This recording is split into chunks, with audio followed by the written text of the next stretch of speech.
I've been giving versions of this workshop for a couple of years, but they've never been as important as they are today.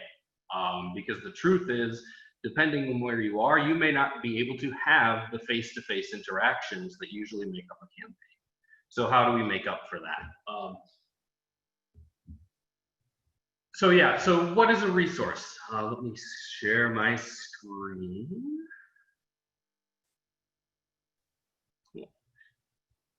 So what is a resource is the topic of this call. Digital organizing tools for parties, and I've done workshops on this topic for campaigns, for caucuses, for kind of general organizing, and you can find slideshows and stuff to all those past ones linked in the resource file, and that's bit.ly bit.ly/DOT or DOT info. And I'll link it a few more times, and it's in the slides and stuff. But that'll give you access to all the past stuff I've done as well. So as AJ said, my name is Chris Blankenhorn. I'm from Springfield, Illinois. I am a presently laid off preschool teacher. I teach 3 to 6 year olds in a Montessori school as my day job, but we are obviously not open right now. I am the Holly Hawkins 2020 Social Media and Tech Director. I'm a former GPUS co-chair serving from 2016 to 2018. I'm the youngest co-chair to have completed a term. There's a younger person than me, but they had to resign because they got a job that required them to. I'm presently the Illinois Green Party Secretary and the Young Eco-Socialist Education Committee Vice Chair. Dave is on here. I am a bad merchandise committee co-chair right now. I got overwhelmed and something had to drop, and then I'm a delegate to the GPUS National Committee. So that's a little bit about me, but let's just get into this. So what is a resource? In mainstream politics, money. We're talking billions of dollars raised in presidential elections now by the mainstream candidates. It costs, in 2012, the number I saw, it cost $1.5 million on average to win a US House seat. We're talking tens of thousands, if not hundreds of thousands of dollars to run a successful campaign for state house, even getting down to the lower stuff. So our political system, campaigns, parties, PACs, super PACs, soft money, dark money, everything is built around controlling and funneling money, right? Everything is built around that. So where does that leave a party like us? We don't have the resources that these major parties do. So, where does that leave us? And we often do provide some assistance to Green Party local, or to candidates as parties. The CCC gives out, modest amounts of money during their cycles. Local parties and state parties will give modest amount of money, but we need to really be thinking about, if we can't match the money of the big parties, should we be playing the same games? Should we be focusing on the same things? Should we, if we can't compete with them money-wise, should we be trying to bankroll candidates like the DNC does? Or should we be looking elsewhere for how we can offer resource? And then, a central part of why I think it's important for parties to have this conversation we're having is that the limited nature of campaigns makes parties the ideal space to maintain long-term technology, infrastructure, and volunteer bases. When you run for office, there is an end date. And ideally, we would love to see candidates and campaigns smoothly and aggressively transitioning people into the party and all of that, but that's just not the reality of how it works. It's not what we generally see on the ground. And so campaigns often have the resources to set up this great infrastructure, and then it disappears, and we reinvent the wheel next time around, and then 2 years later, we reinvent the wheel. So we need to be a lot more efficient in what we do, right? So we're generally short on the main resource that's needed for organizing and campaigns, money. We don't have a lot of money. And because of this, we have to think outside the box. So a big question that we have to ask is, what, if not money, what do we bring to the table for Green candidates and coalition allies? And I think this is another important area for us to think about as parties, is we work with a lot of other groups. What do we bring to the table that actually gets us a seat, right? In the Illinois Green Party, we endorse a lot of things like the Illinois Coalition Against Fracking, the Illinois Single Payer Coalition. But when it comes down to it, we don't have a voice. When it comes down to it, the Illinois Coalition Against Fracking, neither the Illinois Coalition Against Fracking nor the Single Payer Coalition has ever, to my knowledge, said there is only one party in Illinois that supports these issues, and that's our member party, the Green Party. They don't do that, right? In reality, most of the organizations that we work with are, you know, like Indivisible, like that AJ mentioned right when I got on, Democratic fronts, whether open or not. Here in my hometown of Springfield, Illinois, basically all Indivisible, Our Revolution, all the Dem fronts have kind of solidified into one organization, Action Springfield.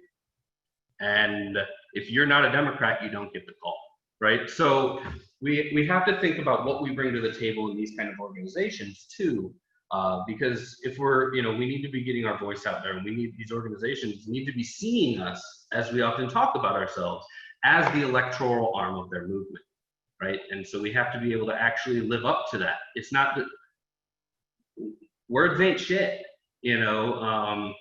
So saying it doesn't make it the reality. We have to work to make it the reality. So what are the resources that we have if we don't have money? As a party, we have people, we have permanence, and we can have platforms. And by platforms, I'm not talking about our political platform, though that is something that draws people in. That is something that we can offer and that we can carry for candidates. When you run as a candidate in the Green Party, you don't have to reinvent the wheel. You can pick up that political platform. You can pick up and adjust it to your local needs.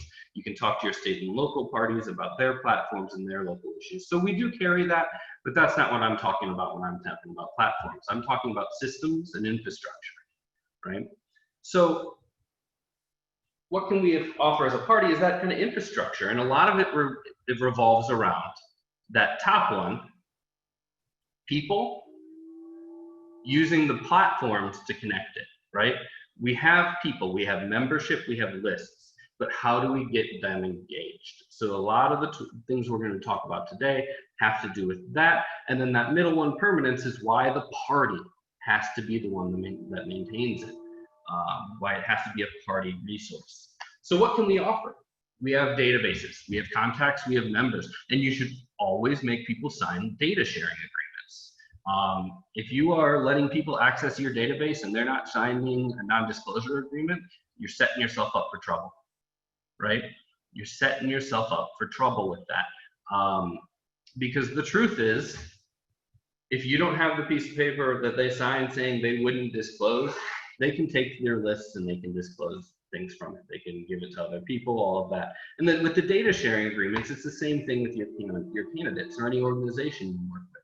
You should sign a mutual data sharing agreement. So when a candidate runs and is endorsed by your party, they should sign a data agreement where you give them the data that your party has for the state or for their area, for their district, and they agree to share back, right? And Greens are often very loosey-goosey with, you know, making things official. And with this kind of stuff, we shouldn't, right? This kind of stuff we shouldn't. You should explicitly ask for these signed agreements. We are an organization, we're a political organization. We have legal, you know, responsibilities, and protecting our members' data is one of them. I often tell a story that I heard about a state Green Party during the time of Dennis Kucinich's runs. And they were approached about helping him in the primary, which was, you know, he knew was a kind of a lost cause long shot, and they agreed. And the agreement was that they would share lists early, before, and he would share lists after. Dennis Kucinich is a Democrat, and Dennis Kucinich does what Democrats did what Democrats do to Greens. Dennis Kucinich took their lists, gave them to the DNC, and gave them nothing in response. We just gave every single member of the Green Party of that state to a Democrat. Now they're on the rolls, they've got them. So that's a big part of what we have, right? Parties can also help with financial processing and compliance, right? Running a campaign means being compliant to either the FEC or your state or local boards of elections or secretaries of state, or however it works in your county clerks, however it works in your area, right? But the party can help with that infrastructure because it can be pretty complicated. The party can maintain phone banking systems, and more importantly, the party can maintain phone bankers from around the state that know what they're doing, that know the system, right? The party can maintain project management spaces, organizing spaces, things like that. Communication tools are in the same boat. The campaign can maintain social media resources and volunteers, web and graphic design volunteers, right? And so a lot of this stuff, every campaign is going to have, has their person doing social media. That person may not know what they're doing. They may not actually, have any training or background in this, but they signed up to do it. And so we end up with, if you've got 10 campaigns, we've got 10 people running likely disparate and disconnected social media campaigns. Whereas if the state party had a very strong social media game, had a social media director, had volunteers, they can help farm that out, right? They can help get things coordinated, get things professional, and get things moving in the right direction. And the same goes with things like graphic design volunteers. A basic graphic that might take someone who doesn't know what they're doing hours, a solid graphic designer might be able to do it in about 15 minutes, half an hour.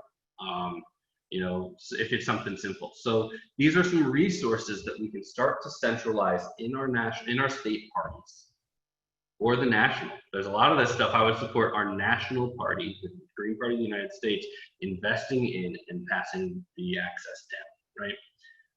So all of this is compounded by COVID, right? All of it. If you were running a national campaign, like I'm working with the Howie Hawkins campaign, all of this stuff is necessary anyway. We have to have a strong digital game. We're a continental nation of almost 400 million people, right? Over 300 million people. So the ground game isn't going to work. The ground game is limited. Even for those presidential candidates who are spending billions, the ground game is limited in a national campaign. You have to have a good social game. You have to have a good digital game. You got to have good email systems. So for parts of our party, this is already happening. If you're running a gubernatorial campaign in a large state, it's similar. Or a Senate campaign in a large state, it's similar. But what this means for downstream, for down ticket, is that now your city council race, your county board race, your state house race has to be really on point and really effective and efficient with digital organizing, right? Because going door to door in a lot of places is not possible. And even those places that are, you're not going to get a whole lot of great reception for people talking to a stranger at their door. It's just, we're in the middle of a pandemic. So I want to stop there. I want about 15 minutes. I'll give 15 for a discussion. But then I want to use the last bit to really actually start talking about some programs, talking about some systems, talking about all that kind of stuff. So I'll open up for about 15 minutes of discussion, but then we do kind of have to have a hard break on it or we won't get to the actual systems. I also want to, before we do that, I want to give a shout out. I call this workshop the Gospel of Mike Dennis. When I said there was someone who was younger than me that was elected and had to resign, that person is Michael Dennis. And they were elected the year after me and had to resign because they got a job with Nation Builder, who runs our database systems. And Nation Builder, in my opinion, rightly said, you can't be a national co-chair for one of our customers. So they had to resign. But when Michael was here, Michael was a leader in systems work in this party. Really pushed hard to change the internal organizing structure of this party. really put systems and data at the forefront of what we should be doing. And I have picked that up, and for the last 2 years, I've said I'm preaching the gospel of Michael Dennis. I've preached him in state parties and caucuses and at the national party. So this is what I'm doing. He is my, or they are my. Michael is my systems Jesus, and I'm following them. So we can open that up. So I'll do a stack, and I see Molly with her hand raised, and I see a couple of questions. So we'll go to Molly first. Yeah, so I actually did a lot of data stuff especially when I worked for Bernie Sanders campaign. I did a lot of face banking. One of the things I would tend to do is I would tend to make a list and join a bunch of different groups. I had over 200 different groups that I had joined currently. And I've been doing that with the Howie Hawkins campaign. I've been helping them that way. But one of the things I tested out with one of the candidates I was helping, and it actually turned to be quite useful, especially right now as a general, like most candidates could do this too, is I talked to some moderators. What I do is I list, are these moderators friendly? Are they not friendly? Do they allow me to post this content? Do they not allow this Green Party stuff to come in here? But then I go from there, from that list, contact them directly and go, okay, can we set up something like a Ask Me Anything on this specific forum? Because it's more personable that way. It's just like having a town hall with a bunch of people trying to ask questions, trying to get to know your candidate all together at once, and you can answer a bunch of questions at once. That's how we gained a lot of delegates actually for my candidate, was through that kind of process, because a lot of the people for Utah anyways are online anyways, because it's a largely online population. But especially right now when you're trying to recruit a lot of the activists, a lot of the people who are door knockers and the active people, a lot of those people are online because they can't go in person and can't do that stuff. So that's why I've been primarily focusing on online outreach personally myself, and a lot of pretty much everything was positive. The most positive thing that I had posted, just because it was funny, was the Howie Hawkins being taken away in cuffs, who were protesting. Now, that's not why people gravitated towards it. They gravitated towards it because it showed off how muscular Hawkins was. And there were a lot of people who really liked that. And that, to me, was very interesting data set that I learned. A lot of people like muscular Howie. Sorry, I'll leave it there. Okay. Rick, I see your hand raised.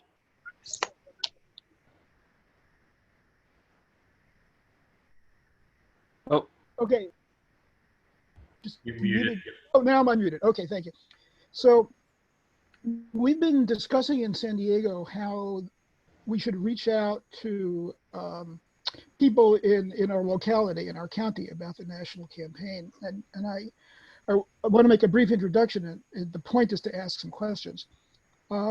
We look at three groups of people that we'd like to be able to approach. The first group are registered Greens. The second group are disaffected Bernie-crats. And the third group are people who are basically disaffected by the entire political system, young people, for example. And it seems to me we need different strategies for reaching out to these people, and it's especially difficult right now. The registered Greens are fairly easy. We have the data from the Board of Elections. We know how to contact them by various means. For the Bernie-crats, the only thing we can come up with is something like what the previous person was saying about trying to go to social media sites where they accumulate and try to get our message across to them. But one question in that context is it useful to put small amounts of money into Facebook ads, for example? I'm kind of skeptical about it, but I've talked to other people who argue that even putting $200 or $300 in is can have a payback. And then the third group are the disaffected people, and I have no idea of really how to contact them. So any suggestions or comments that people might have on these issues would be appreciated. Thanks. Yeah, to direct respond to that, you know, Greens are obviously the people already here, the Bernie Crats, progressives. With them, social heavy. The Bernie Crats are very social media heavy. They're very digital heavy. So it's about engaging them, and not only engaging them, but here's the key with social media. You gotta get the contact info, right? Otherwise you lose them after that conversation. So a big part of that I'll say, surveys, quizzes, things like petitions, things like that on your website that you can use to harvest an email. So here's the thing, all these petitions you see out, they aren't getting turned into anyone. They are data harvesting tools, right? And as Greens, we need to utilize them as such as well. But hopefully we can also turn them in somewhere, right? Because here's the thing, the reality is almost nowhere is a digital petition valid, right? It doesn't matter outside of like whitehouse.org, which I don't even trust that, you know, hitting the magic number that they set up that anyone's going to do anything. But like change.org, nothing's going anywhere. It's not getting sent, because the reality is, to get a ballot initiative done in Illinois, I've got to turn in 300,000 physical signatures. No number of digital signatures will change that, you know. So when you're engaging with people in these social heavy mediums, it's always good, you know, you want the you know, graphics and content that will pull them in, but you also want regular changing up of surveys and quizzes and stuff. We just did a quiz on the Howie Hawkins campaign. It happened because I noticed people were talking about kind of their path to supporting us. So we did a quiz. Who did you vote for in 2016? 24 hours, we collected almost 500 names. The answer that we got, 60% of them didn't vote Green. So 60% of our supporters are new people. So that means 60% of people that we didn't have in our lists already, most likely. Because, you know, we have lists from past campaigns and from developing our own, but they're only the people we already knew. So that's really exciting that 60% of our people are new touches.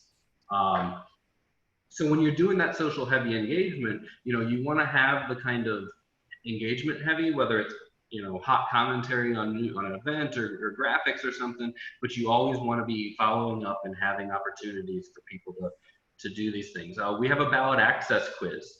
If you want to know how hard ballot access quiz is in the United States, take the Howie Hawkins ballot access quiz. The average score is less than 30%. It's incredibly difficult because ballot access is incredibly difficult. And the hard part is that last group. You know, you talk about them being as the disenfranchised. We talk about them as the non-voters, right? And so non-voters, the hard part for us right now, it takes trust and time and relationships. Because here's the thing, every 4 years, someone knocks on their door and makes promises that they're never gonna get kept. Why is a Green different? Democrats knock on their door and talk about a platform that is never going to be realized by the Democratic Party. DSA will be out there talking about Medicare for all when their presidential candidate and their Congress does not support it. It's not a Democratic issue, right? So they're getting lied to about platform every single time. Why are we any different? I said it earlier, words ain't shit, platforms ain't shit, right?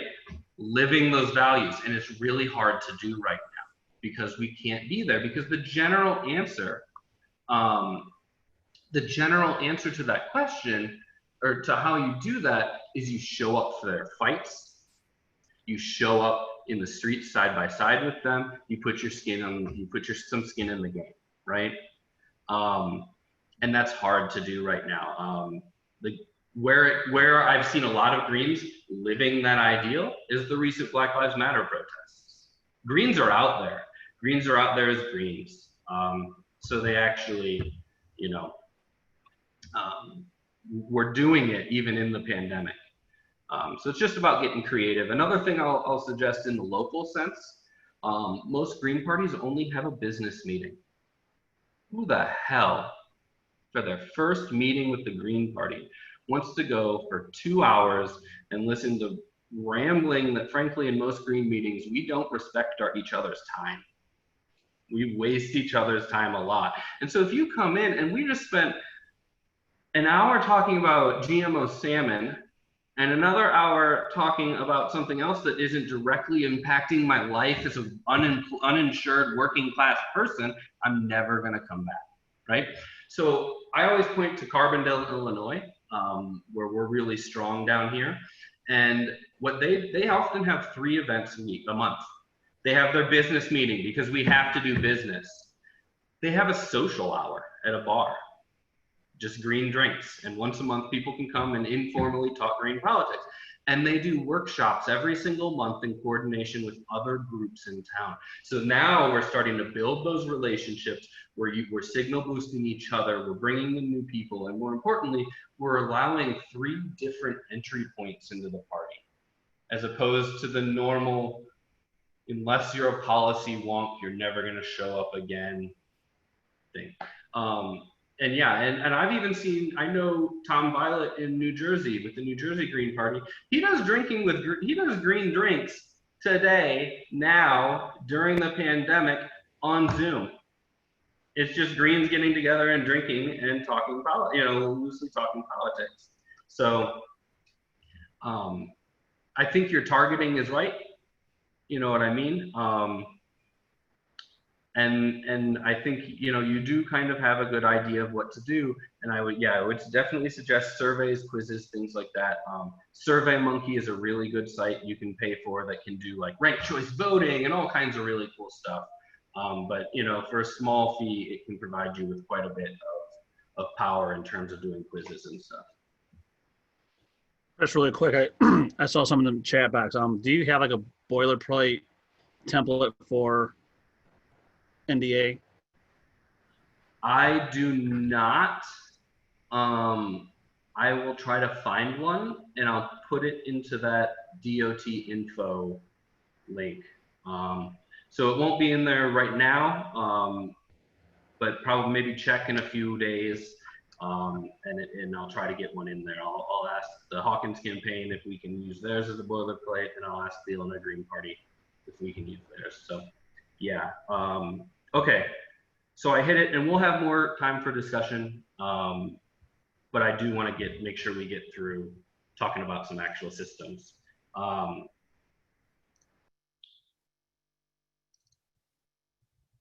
Okay, so contact and data management, right?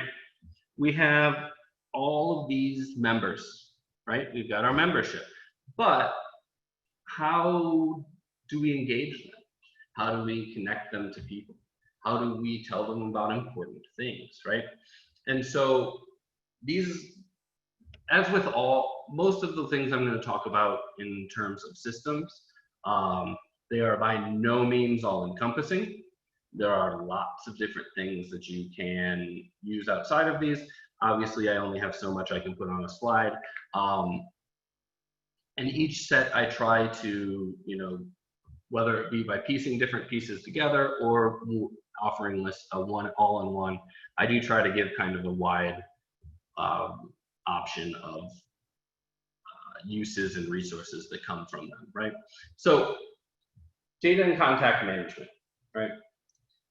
If we're going to utilize our membership, we have to be able to engage them, right?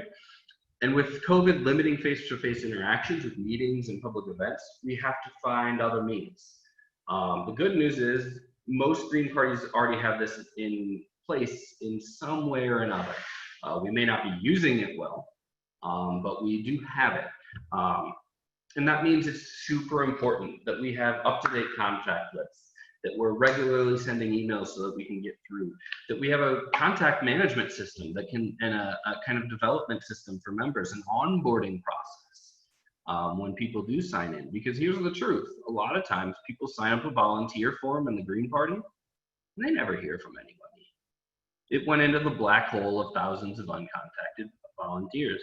So especially now when we can't meet in person, when we can only do this kind of digital stuff. It's really, really important that we are keeping on top of things, onboarding people, keeping our lists and everything well curated and up to date. Okay, and so these things can either be full suite services like Nation Builder that we'll talk about, or single tools that you could stack with each other to equal something like Nation Builder. So Nation Builder, since I've said its name, is what the National Green Party uses for databases, as its database system. It's what the Illinois Green Party uses. I think it's what Colorado, a lot of states use Nation Builder. It is an all-in-one package, and that is why Green parties use it. We don't have to figure out how to connect our contacts to our email system, to our donations, to our volunteer forms. You don't have to figure that all out. It's all pre-built, right? So it can do your database management. It does your contact management, meaning it can send emails, it can send text messages. It can do financial and donation management. So it can take in donations, it can send them to different bank accounts for candidates, for campaigns, for things like that. It's a web design suite. So the Green Party US website is built in Nation Builder by the people in the same system that runs our database. So it's an all-in-one suite of tools, and it has a lot of third-party integrations. I think we're probably the only political party using it in the US, but I know political parties use it in Europe. And so the main reason why Nation Builder is on here is because it's widely used in the party already. I will openly identify myself as someone who has spent my entire time with the National Party pushing for us to dump Nation Builder. While I say it is $30 a month to start, that is to start. We quickly outprice ourselves with the sizes of our list. An example would be the National Party could not afford to put Jill's entire email lists into our Nation Builder. So we maintain in and out lists, and we swap and we cycle and we do all this stuff that takes up time and patience, and the real crux of it is that it's about money. We can't afford to go to pay the prices we need to pay for what they want. We're having the same problem in Illinois, where we're making our payments, but we have a lot of candidates right now. We want to provide a lot of websites. They want a big upgrade, and that's not worth it monetarily for us just to get websites. So if you go to the Green Party gp.org, the Green Party US's page, you'll see how Nation Builder works, and it takes in your donations, it takes in everything, and it assigns it to you. It's not so great at it. We have had parties for deduplicating people in the past and things like that because it mixes people up, but it is a all-in-one tool. Another all-in-one tool that has its own problems is CiviCRM. CiviCRM is a free and open source contact management system, right? But, and this is a big but, you either have to invest in someone who can code and get you up and running, or you need to have someone in your group who can.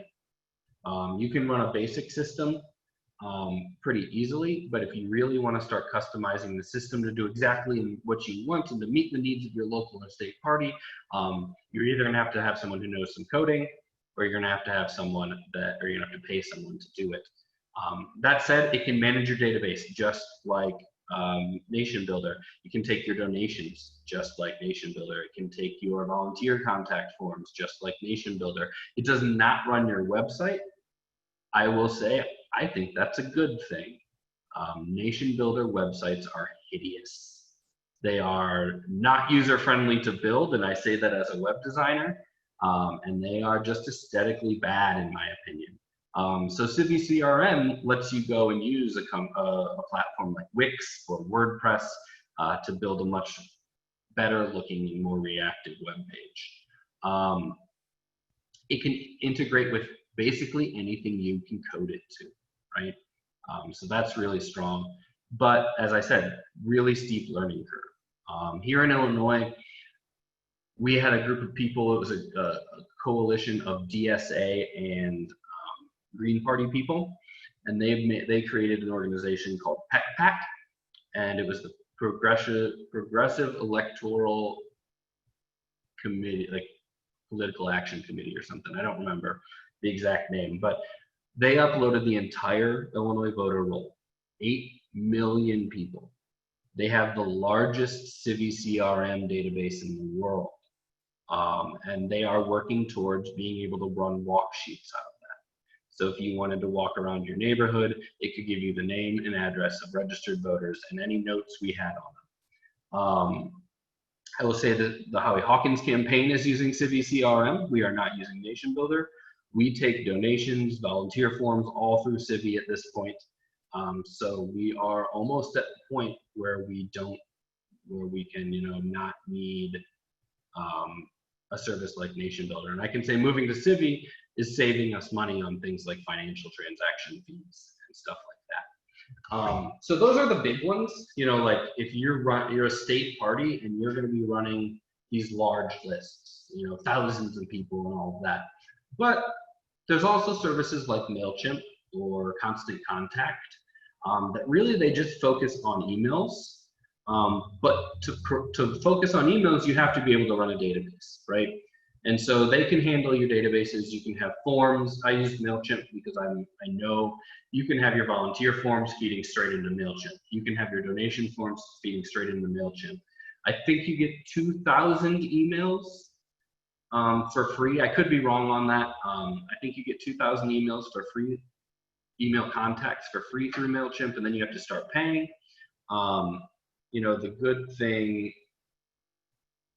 with that is for most local candidates, for many local candidates, 2,000 emails is going to be plenty. My local elections often only have few hundred people voting in, my districts and things like that. So MailChimp for a smaller scale is more doable, right?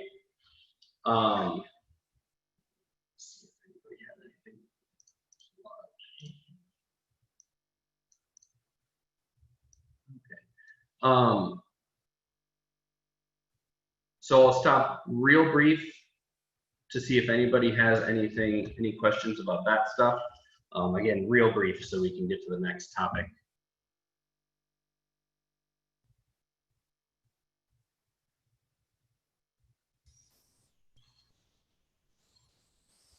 Nope. I just wanted to say that I recently was looking at Civic, and I kind of just wanted to fire up a site for myself and get to know it. And I was a little confused about their pricing structure, and chatted with somebody who told me, essentially, from what I recall, that I didn't really actually compare the numbers side by side, but it seemed like very much like what we were paying for Nation Builder per contact. Was I being sold a service I didn't want, or For somebody's CRM? Yeah, yeah. So if someone's giving you prices, that's someone pricing out to build and maintain for you. Okay. That put me right off, because I was like, well, that's 'cause what it's we're all paying open for source. Nation Builder. There are costs like hosting, your web. Yeah, but there are costs, but most of that is going to be for someone to code something into your specs. And I'll say the Hawkins campaign has dropped over $20,000, I think, in the CiviCRM. Well, that's probably a good thing. But last time I was looking at the options, I hadn't worked with Nation Builder yet, and it was 10 years ago, and so I went to check on it now, and apparently I'm easily confused. So thanks for straightening me out. Yeah, and there are, for those parties that do want something that don't have those skills, there are plenty of third-party companies out there that specialize in CiviCRM and building what you want and all. Oh yeah, no. If I was going to do that, it would be precisely to have my own WordPress. Yeah. But I think Nation Builder fits our needs probably better at this point. But I can see us how if we were Howie's campaign, I would want to know more about Civic, and but I need to learn a lot about Nation Builder at this point. So because we're kind of discussing that, but I don't see it as feasible. But it just, I don't want to get into it. You were saying quick. Okay. Chris Richardson here. This is my second campaign that I ran, and this time I had a website, and I did get some help from GoDaddy, but I would be interested in contacting the Green Geek that were mentioned in the chat, and perhaps they would be easier to work with than the GoDaddy folks. They took what I had and kind of mangled it badly, and I had to go in there and explain to them why it was set up the way it was, and they still didn't quite grasp what was going on. And so, somebody who's already familiar with the Green Party is going to be a big advantage. Yeah. But if somebody can get me the how to get in touch with the Green Geek, it would be valuable, I think. Thank you. Yeah, I'll be running in 2022. So my hosting that I do for like personal websites, I use Green Geeks, but my websites I build on WordPress. Howie Hawkins' website right now is a WordPress website. Right, and it was WordPress that the GoDaddy folks use, and it was kind of functional, but they used some really clever techniques that were difficult to add on to, which was a shame. All right, thank you. Cool. So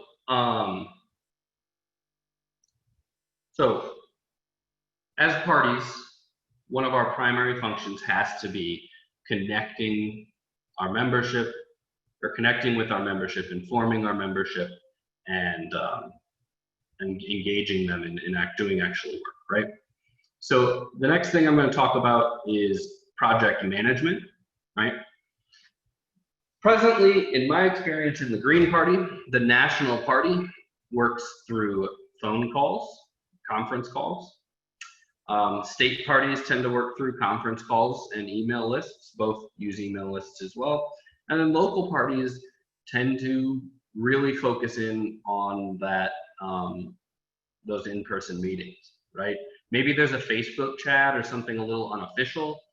Maybe there is an email server for a local, but there's a really heavy focus on the in-person for locals. I absolutely hate video or phone conference calls. I absolutely hate email lists. And if you watch if you search digital organizing tools from the 2019 annual national meeting last year in Salem, I actually go through and talk about why I hate them. In pretty good detail. A real quick on it is that phone calls for 3 hours as a steering committee member were mind-numbing. They were dehumanizing. Most of the time I was on mute playing a guitar. I was not engaged, right? And I mean, I was engaged, I was listening, but I was able to do other things because the medium both made me uninterested and offered no accountability for what I was doing, right? Video, on the other hand, is much more stimulating, and I'm not going to be sitting playing a guitar when I'm supposed to be listening to you talking, because that would be rude, and you can see me, right? With email lists, they are nonlinear communication. You are talking in parallel, not to each other, you're talking at each other. Emails get hung up in the lists all the time. They don't come, they get spam filtered. It is just not a good form of communication. Oh, and the other problem is people will talk about 12 topics in a single email, making the entire email thread completely unnavigable, right? So I'm a big supporter of project management systems, about modernizing how we do our day-to-day organizing in this party, right? So there's plenty of them, projects for platform and team management. You can do tasks and deadlines and chats and message boards and all this kind of stuff. Big benefits, single distraction-free work location. You can be really clear with deadlines. You can manage multiple teams, projects, permissions, and you get more than one medium of communication out of it, right? So there's a bunch of them. I tried to stick with a few key ones. I am Team Basecamp all the way. I am a huge supporter of Basecamp. We use it in the Young Eco-Socialists, the National Youth Caucus. We use it in Illinois. We use it in the Howie Hawkins campaign. At this point, my biggest complaint about Basecamp is I have too many organizations using Basecamp that aren't officially connected with each other, so I have so many Basecamp logins. That's really, but that's a problem of decentralization.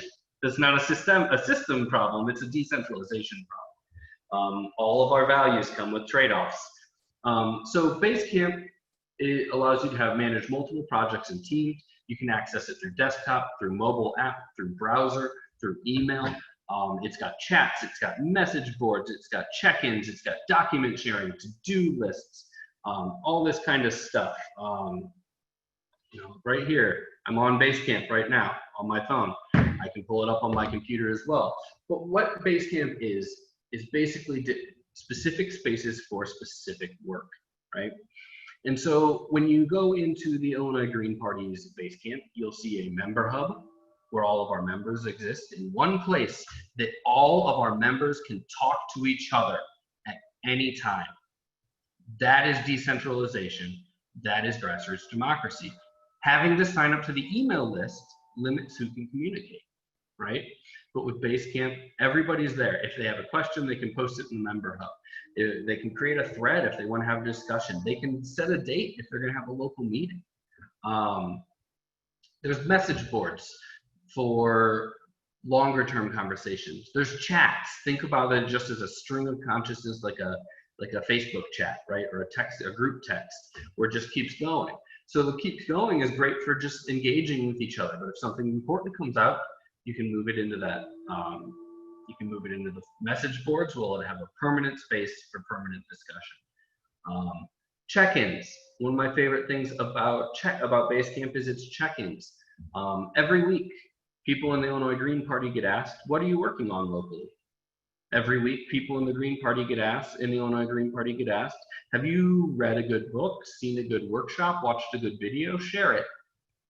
And so those kind of things kind of help us engage. In the Young Eco-Socialists, every single day, everyone in the media committee gets a notification that says, "Make sure you go share our stuff," right? So you can build in engagement stuff that happens automatically, which is really nice. You can share documents, Google Docs, all that kind of stuff automatically linked. You can update docs, which is really nice. We've all been in that email thread where you go, which one is actually the current draft? In Basecamp, you don't have to worry about that. When there's a new draft, you update it, and it gets rid of the old draft, so no one's confused. And then the other really great thing about Basecamp is to-dos, right? So I run the design team for Howie Hawkins' presidential campaign. Every Saturday morning, we have a meeting of our media team. We talk about what's coming up for the next week, and I lay out the to-dos for the week for what our graphic designers need. I can set due dates. I can assign them to people. I can set who gets notified when it's done. Each to-do has a discussion thread underneath, so they come in and, Ashley says, "I want to do this," and I say, "Cool, here's some more information on it."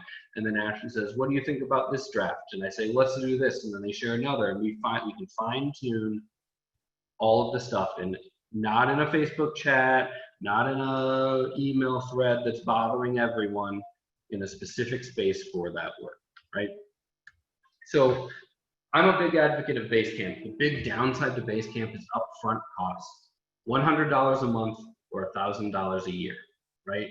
And that's a number that's going to scare away a lot of Green parties. But here's why I like it. Unlimited growth, unlimited membership. You could add 1 million people and it wouldn't raise your costs. Every single local could have their own bases. They could create their own stuff and you're not gonna max out, right? So we'll skip over Discord for now and jump to Lumio. Lumio is another project management system. If you're a delegate, you're using it for voting. One of the huge things that Lumio has that other services don't, that I love, is voting. You can run votes in Lumio. It's really nice. That said, I personally have not really liked its formatting or the rest of its system.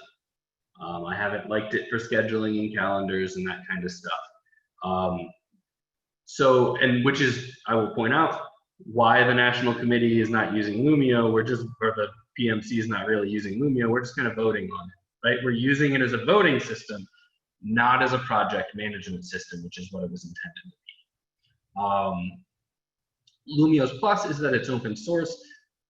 Most parties could get started for about $40 a month. So we're already at about half, right? We're already about half the cost of Basecamp per month. When you start adding people, Lumio is going to start charging you per user. So with Basecamp, I can add thousands of people, and if they don't ever use it, it doesn't matter. With Lumio, I'm going to be paying them likely. Once you reach a certain capacity, you're going to be paying a monthly fee whether someone uses it or not to have them logged in. So that's a big downside of Lumio. Plus side, it's open source. So you can adjust it, you can do things like that with it. Freedcamp is what it sounds like. It's Basecamp, but without the major costs.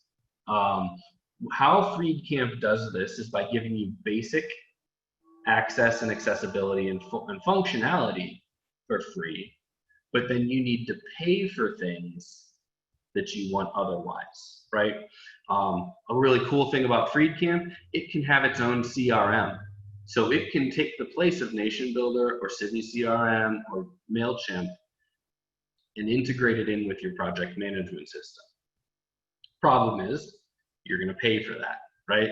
It's one of the paid features. But it does tasks, and so it's very similar to Basecamp.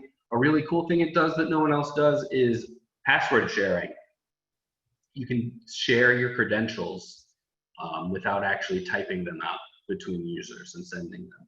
I will say I'm positive on Basecamp and Lumio. I'm pretty sure on Freedcamp, and I'm not sure on Discord, but Basecamp and Freedcamp are both encrypted. So you've got end-to-end encryption on Basecamp too, so that's good. But they all kind of do the same similar things. And the purpose of these is to provide a space to do the work. This replaces your email system, right? This is the replacement for your email system. And then I added Discord on here because it's very popular. You can do voice chat, but it's more of a messaging system, which comes into the next one, which I'm actually going to slide right into the next one, and we can do communication as one for questions. So chat, how do we communicate, right? Some of these, if you have Basecamp, you don't really need this next set that I'm talking about, right? Because you can do communication stuff through Basecamp. But Basecamp might not be ideal for your local or your state party, right? You might not need something that complex, that expensive. So how can we do chat, email communications better is the big question. How can we replace our email if we're not going to go full-blown project management system? How can we do a better job with communication than listservs that don't work? The first two are the answer to that solution, or my answers to that. The third is something just that I think everyone should know and should be using. So that third one is Signal. It's made by an organization called Whisper Systems. Signal is end-to-end encrypted messaging, phone calls, texting, that kind of thing. You can set your own pins, and you can reset your security keys and all of that. So we've all been most of us have probably had the experience where we were messaging with a friend about something and then we got ads for it in our Facebook because they're listening and we know they are. We give them permission to do so by using it, right? And frankly, most of the time I don't care. You know, like if you want to talk, if you want to listen to the mundane conversations I'm having with people, whatever. But if you're concerned about that kind of stuff, Signal is end-to-end encryption. You can get it on your phone, your computer, your tablet, all that. That means your phone doesn't even know what's happening.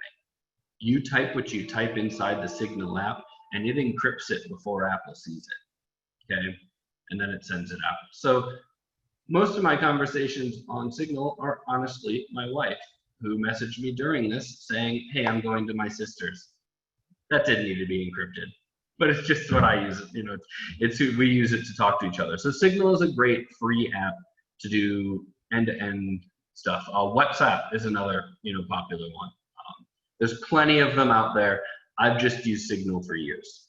But if we're talking more about replacing an email system, Slack and Flock are two of my suggestions. Slack is well known.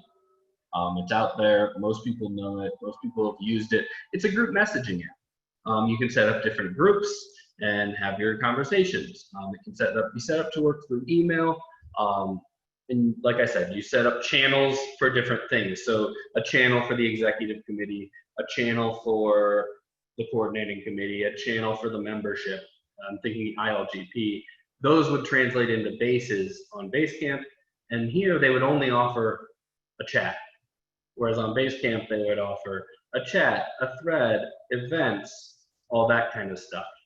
And Slack is really good at integrating with other tools.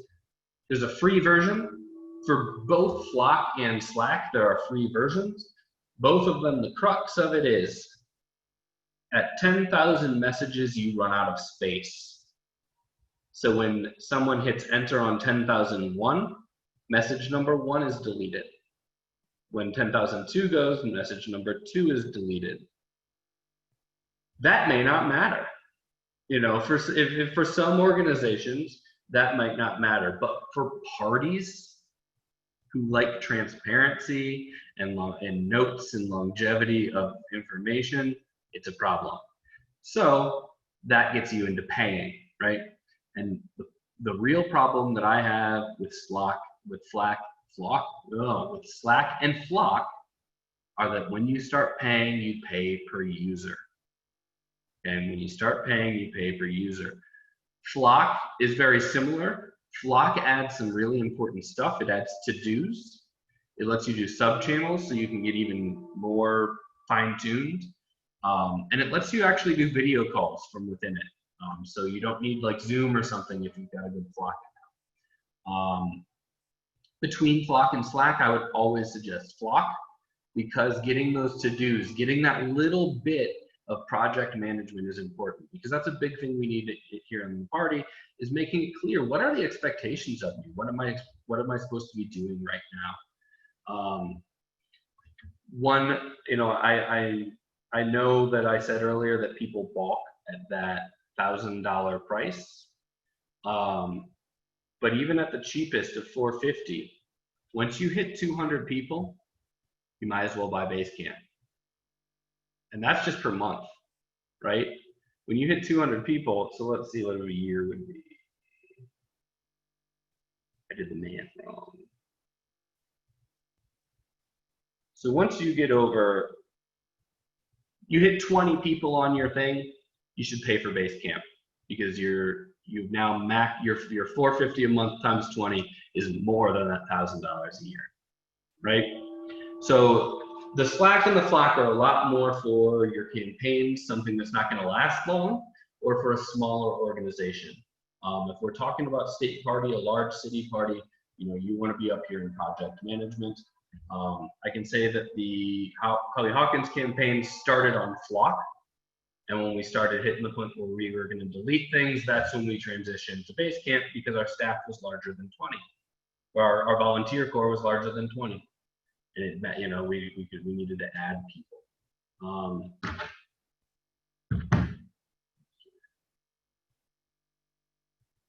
So I'll stop there for maybe 5, and then I've got one more.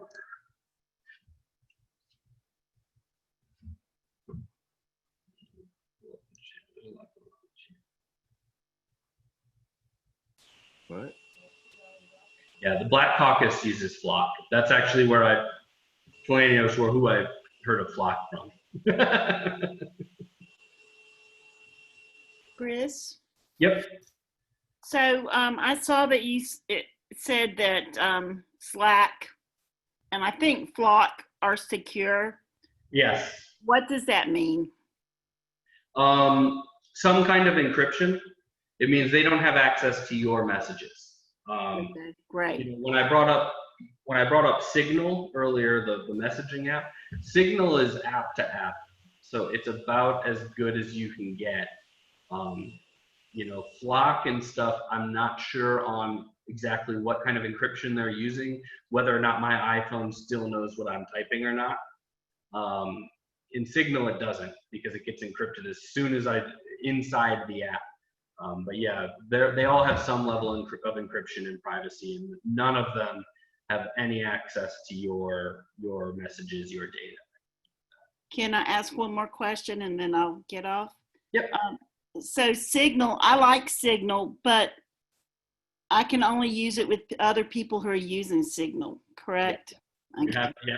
Otherwise, you will send an encrypted message to someone's phone who doesn't know how to encrypt it.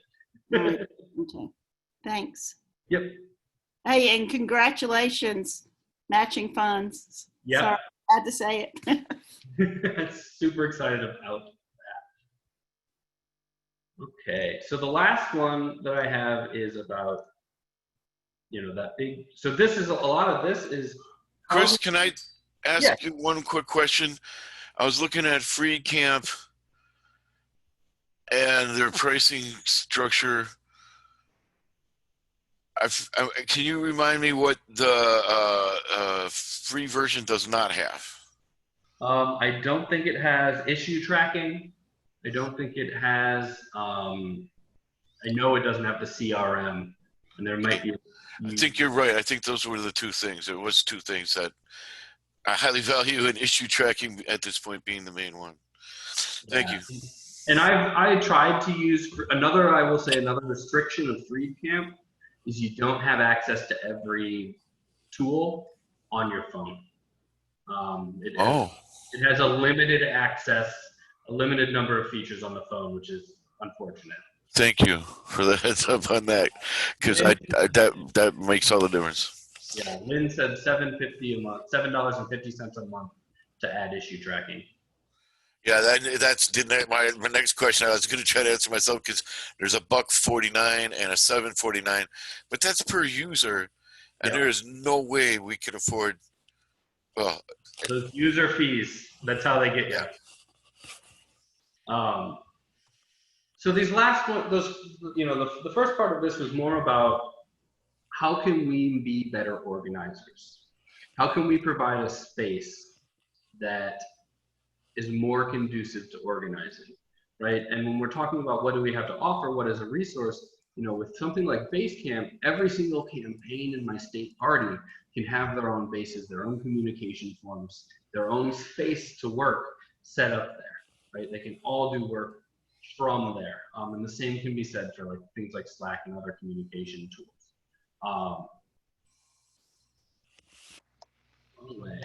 So this last set is more about how do we engage people digitally, right? So we need to be able to manage the contact of our membership, right? We need to be able to delegate communication. We need to be able to do social media scheduling and management. We need to be extra efficient, right, at our communication, because we are a people-powered party, and most places in the Green Party that I know, they are ran by overworked and tired people. I'm raising my hand as one right now, right? So if we're not efficient, we're just dragging me down more. We're just bogging me down more. And it's important that we can communicate directly with our membership and our supporters, and that we can efficiently organize that, right? So these three are completely different from each other. They are completely different from each other, and they're different ways to engage. The first one is called Fresh Desk. AJ is actually the Fresh Desk expert on this call. AJ is the call center or the help desk coordinator for the Howie Hawkins campaign. But Fresh Desk is basically a customer service ticket management tool. When someone sends the campaign an email, when someone comments on a page on the website, when someone comments or posts or sends a message to us on social media, they all come into Fresh Desk. In Fresh Desk, they can be automatically assigned. You can say, if it comes from Facebook, send it to this person. If it comes from the ballot access volunteer sign up form, send it automatically to Brandon, right? But you can also have someone there, someone answering. So when we get a question to the website, it comes in, AJ will answer it. If AJ doesn't know, they can send it. And then the person they send it to can respond. Sorry. You can leave notes, which is really, really important. A lot of times I will get emails in the Illinois Green Party that are addressed to the secretary and to the chair, which is not a bad, that is a good idea if you're sending a message to a Green Party. Send it to as many people as you can to try to get a response. But I don't know if the chair's responding, and the chair doesn't know if I'm responding. And maybe the chair responded, had a conversation that I don't know about. Now I'm responding uninformed. With Fresh Desk, that communication comes in. If our chair, Rich, talks to someone, he can leave notes. And when I come to follow up as the secretary, oh, I see Rich has already covered that. He got this information. I don't actually need to send this. I need to send this. Or, you know, we've been getting a lot of like candidate requests lately. Oh, someone already sent them the questionnaire. I don't need to make us look unprofessional and like we don't have our shit together by sending the exact same thing later because I didn't know it was sent. So Fresh Desk is really good for receiving the communication from your membership, which is super important, right? We cannot, we're a grassroots party. It's supposed to be a bottom-up driven thing. It's supposed to be a bottom-up conversation. So we really need to make it easy and efficient for people to contact us, right? Because the other thing is, once someone's contacted you, you've got them. You got them. Plug them in. Get them doing work. Get them volunteering. Answer their question. Have the conversation. Get one of those touches that you need to get a vote, right? And right now, in a lot of the Green Party, if you try to reach out to that state via contact form, via email, you're not gonna hear anything, right? So we've got a problem. We do have a problem. Fresh Desk can get really, really powerful, especially when you start upgrading. I really personally loved it when I worked for when I was with the steering committee. I would at least once or twice a week go on and just start slogging through the thousands of emails that the National Party gets. You know, I made a folder that was just titled Laughing Face. And it was for those emails that you get where they're just all caps screaming at you and all you can do is laugh. That's the folder for if you're frustrated and you need a good laugh, you click it and you read some of these emails because you'll get one, right? But it was also, I will say, it was incredibly fulfilling to answer questions from grassroots Greens, right? To actually be able to say, we had some guy ask what our policy was on vaping. I can tell you this now. I know the answer to that now. We have none. The word tobacco is only even mentioned twice in the Green Party platform. Once saying we shouldn't test it on animals, and second, it is listed in a list of products that we would support sin taxes for. We don't have a position on smoking and vaping. I didn't know that. I had to look it up and I learned something. But it was really fulfilling to have these conversations with grassroots people. So Fresh Desk helps us with coming in and getting that conversation in. I'm going to jump to the right side to Call Hub. Call Hub's for our outward communication, right? We've got our email systems through Nation Builder, through Constant Contact that do email. Call Hub handles phone banking, text banking, robocalls, right? And Call Hub is somewhere that and it's FEC and FCC compliant. It integrates with Nation Builder. It integrates with Civi. You can take notes on the people you talk to, which is important because a list of supporters is useless if you don't know something about them. If we're not recording our interactions, it's useless. A voter roll is useless. It tells me someone pulled a ballot. That's it. I need to know more if I'm going to really bring this person on. So the notes and everything, and it's browser-based. You can use it from your browser. You can use it from your phone. One big thing I want to talk about with Call Hub is how are we using our resources, right? So I know of a local Green Party in the Chicago area of Illinois that bankrupted itself in 2018, giving, I think it was $200 a piece to 3 candidates who never had any chance of winning, 2 of whom were not Greens. It was a nonpartisan race. You know, Chicago elections or city elections are nonpartisan. I had a big fight about it, but I said, well, it's nonpartisan. And I said, you know if someone's a Democrat or not. You know, just because it's not after their name, you know. But they bankrupted themselves. They spent they spent $600 giving $200 a piece to campaigns that weren't going to win late in the game. And they did it because they felt they needed to support them. They needed to give them something. If we wanted to give those campaigns something, Call Hub, right here, if we run a Call Hub for $100, and I'm literally in the process of buying signs for Howie's campaign right now, yard signs, you're going to be paying, for $100, you're going to get, 10 signs maybe. We have to ship them places, so it's more complicated, maybe 20. You know, maybe if you get really cheap, maybe you'll get 30 or 40 signs, but like not much for $100 investment. For $100, Call Hub can give you 1,400 minutes of call banking, 2,100 minutes of robocalls, 3,000 text messages.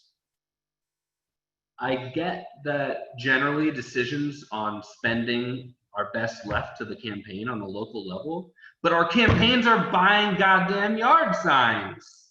They're buying 20 yard signs for $100, and for that $100, they could talk to 3,000 people via text message. Studies show yard signs don't do anything but make supporters feel happy. They don't bring in people. They make supporters feel like they got something.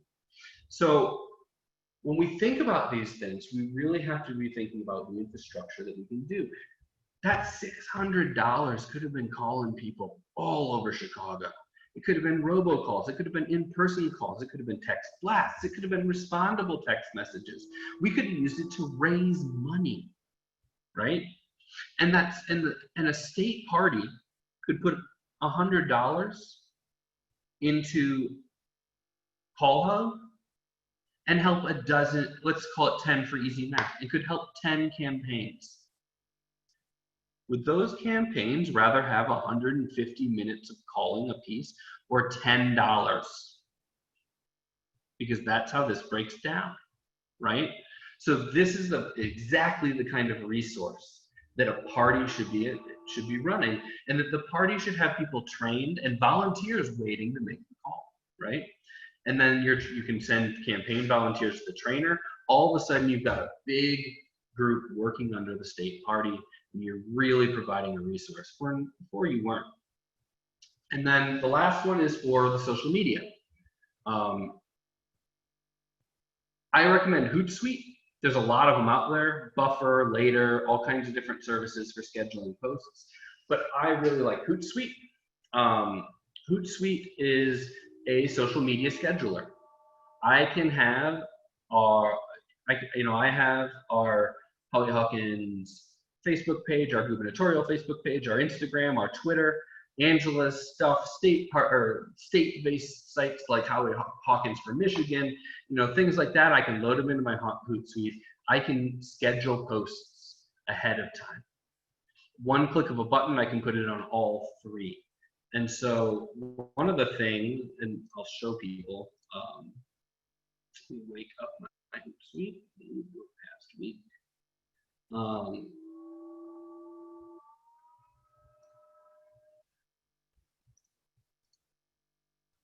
So we use Hootsuite in the Hawkins campaign to run our social media.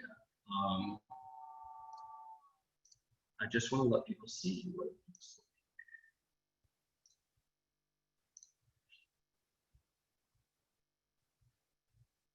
So here is a week's worth of social media, all set up, all ready to go, right? I move back 3 weeks, you'll just see week after week, pre-set up, set up social media. And I can go through and actually, you know, I'll do that all framed out. I will literally go through and say, on this day, we need to post about this in 1 month, and I'll put a tag up on it, right? So this kind of stuff can help you get really efficient at social media, right? And that it's important to be efficient at it, because otherwise somebody's sitting there doing it all in person at the time you want it done. You don't have consistency.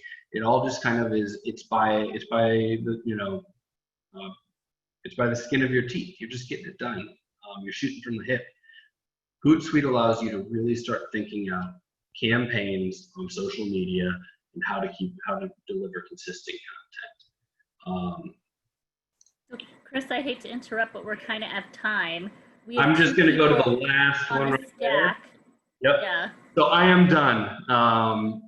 And you can find resources on a lot of this stuff at bit.ly/info, bit.ly/dot-info.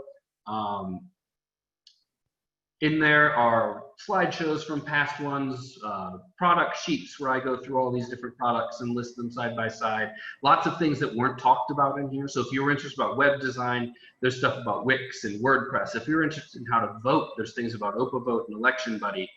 There's all kinds of stuff. There's stuff from there's video or audio from my CCC one. And then I will try to add the NDA that people asked about in there as well the next day or so. Great.